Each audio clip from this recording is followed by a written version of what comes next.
The fourth cycle of the UPR commenced in November of 2022 and Sri Lanka's fourth UPR commenced today during the 42nd session of the UPR Working Group in Geneva. Sri Lanka's delegation to the review will be led by Minister of Foreign Affairs Ali Sabri by means of a pre-recorded video statement. On economic stabilisation, the government is keenly aware and sensitive to the hardships encountered by the people due to certain recent reforms. However, these are necessary structural reforms that have long been overdue, essential to make economy sustainable in the long run. The government is addressing the underlying issues on a priority basis, including by implementing strict financial control and oversight measures. While the immediate priority is economic recovery, the government's commitment to the UPR process depicts our dedication towards the advancement of the human rights.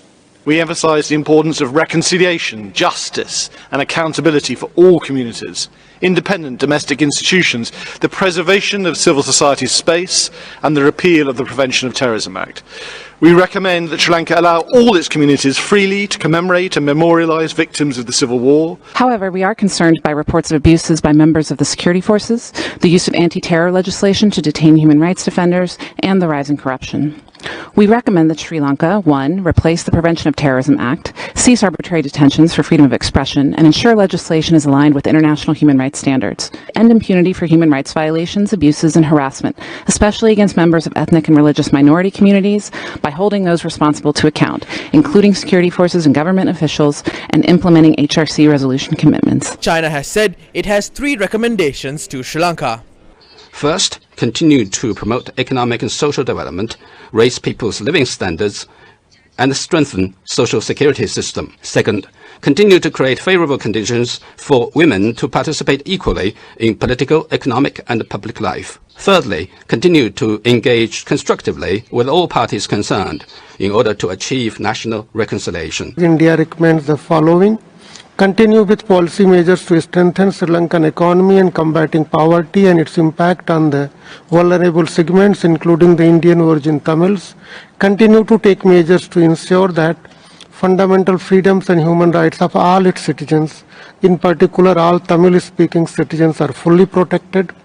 India believes that full implementation of 13th Amendment and early conduct of provincial elections are... An additional Solicitor General from the Attorney General's Department responded to claims on the recent protests and arrests. While the rights of citizens to peaceful protest is recognized, all steps taken by the authorities have been within a democratic and constitutional framework respecting civil and political rights.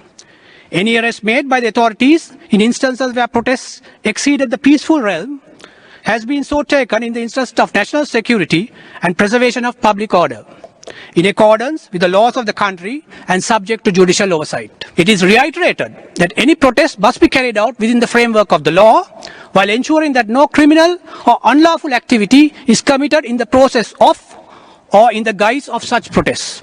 The UPR Working Group was also apprised on the Prevention of Terrorism Act. It is noteworthy that these salutary amendments to the PTA took place after 43 years. It is a progressive step in advancing, securing and protecting the rights of persons. The recent amendments to the Act have provided for investigations under the PTA to be subject to enhanced judicial oversight and monitoring of places of detention by the Human Rights Commission of Sri Lanka.